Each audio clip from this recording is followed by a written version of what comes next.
Okay, so we just finished our first big group project, and I want to talk about working in groups because a lot of computer science people want to just work on their own and be responsible for their own stuff and not have their grades tied to other people, which is understandable. The reality of the situation, though, is that in computer science, you are going to be working with other people all the time. When my friend Scott came to visit me, he was working at Microsoft at the time, and he's like, "Hey, can I work while I'm at your house?" I put him up in my guest room and I pop my head in from time to time. And he was in there. He had his Slack channel open, and people are chatting. Those are his team, in the Bay Area. And he's talking with them, and he's writing code, and he's communicating and things like that. And that's a big part of computer science. GitHub is a big part of computer science. You upload code, someone else uploads code to the same place at the same time. You get a merge conflict. You got to resolve that. You have to communicate well with people. You have to have clear delineation of responsibilities. Who's responsible for what? You have to have a design for your overall project, which this time we gave to you. Here's main, and here are these three .cc files, and these are doing each one of these things. In real life, you have to decide how to divide up the labor. And most importantly, I think you guys have realized that scheduling things in computer science is extremely difficult because everything that you've done up till now in this class, you have a deadline of like Friday, right? And all you have to do is pass all the test cases by Friday, and you're done. And to be fair, your experience at some companies will be like that. They will do what's called a Scrum, or there's other agile methodologies, but they'll do something called a stand up on Monday, and they'll assign you work, and you have till Friday to pass all the test cases. Um, that can happen. But what you had here with the project was that the deadline was noon, and I'm not extending the deadline for anyone at all for any reason. And the reason for that is because that's how it is in real life. In real life, the single greatest thing you can do to annoy people in the business world is to miss a deadline. If you miss a deadline, you better have a pretty good reason other than I waited to the last minute on it. And so the the group project due today was due at noon, and that's the report.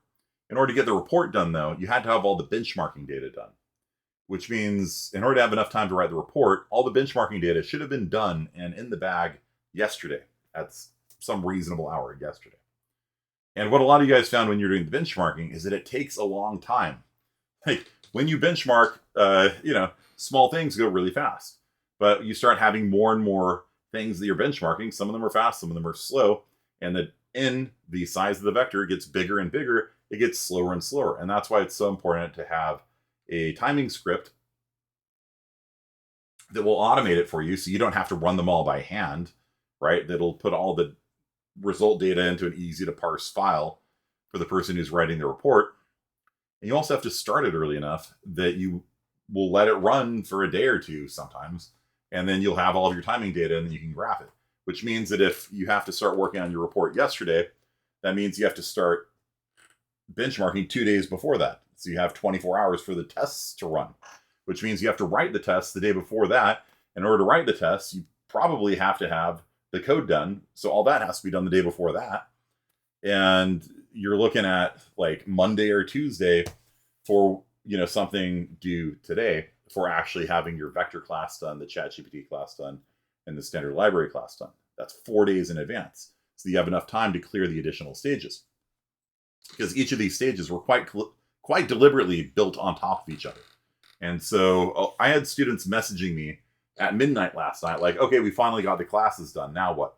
And it's like, it's too late. Like I turned off my phone and went to sleep.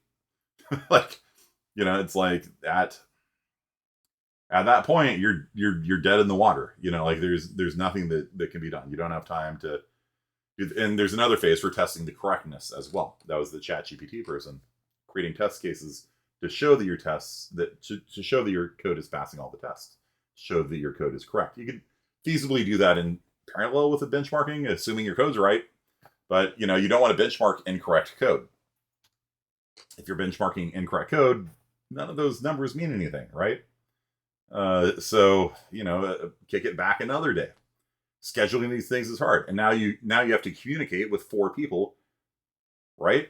And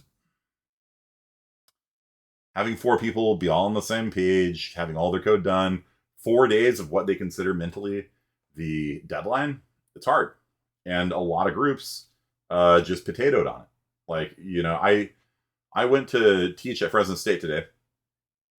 And when I got out of class, I had 18 messages from people like asking me for help. I'm like, I'm lecturing, dude. Like, I'm not answering questions, when I'm lecturing. And it's just like, you shouldn't be asking questions, at 11 a.m., when the assignment's due at 12. Like, all of that should have been yesterday, right? Like, Minkrelli, like, how long did you spend yesterday answering questions? 4 hours total. 4 hours total. So Minkrelli was online for 4 hours answering every question you guys could come up with for this assignment. So, it's an important life lesson. And so, no, there's not going to be any extensions. There's not going to be any, anything on that. We are, however, going to do one bit of mercy for you on it. And so we are going to allow you guys to write a reflective essay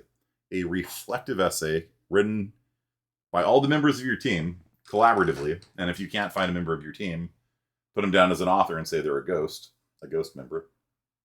And we're going to want 2 pages from you guys on how this project went, what went well, what went poorly, and most importantly, what you would do differently next time. So if you had to do this project again, with life lessons learned, right? What would you do differently? Would you communicate with your partners earlier? Would you what? And if you had things come up, your car broke down or something like that, you can mention that. That's fine. 2 pages each, 2 pages total from the group. And if you do that, if you write that reflective essay talking about, what went well, what went wrong, what you do differently, then you will get a full letter grade added to your group project. Okay? It is a collaborative, reflective essay. Everybody has to write on it. Everybody has to collaborate unless you have a ghost, in which case just put down their ghost. Okay? And then when we start our next project, which will not be immediately, we're going to give you guys the weekend off from writing code. Then you will hopefully implement those lessons learned on the next one. And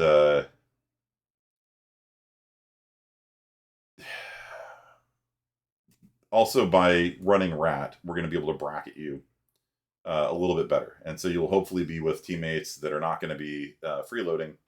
Freeloading is always the problem in group projects. That's why this one is worth half the points of the normal project. Because we're aware the first time you do a group project, like, there's going to be people who just don't communicate, they don't answer, they don't do anything. They might putter around a little bit so they can say they did something, but that's why this is a half-point one, so that we can identify those people, and they get to be in the Ghost Brigade together. So they all get to be in one happy family, and and then we will rerun RAT the next time, and maybe they can bracket their way out of it. I don't know. We'll see how it goes. Minkrelli and I haven't seen the data yet for RAT. So yeah, we're going to be doing doubly linked lists next. It'll be the same kind of idea. We're going to be doing a report on the performance and benchmarking of linked lists. A custom linked list, ChatGPT generated linked list, STL linked list, and a report. And the ChatGPT person will do the testing, which is what we're going to be talking about today in lab time. And the STL person will be doing the benchmarking again. Okay. So, yeah, make sure you guys read the READMEs on these things. We got a lot of questions that were answered in the README, or make files that were broken that we talked about on Makefile Day. So a lot of these things, the answers are out there already, but we're always happy to answer questions. It's just kind of something we noticed that like a lot of the make files were not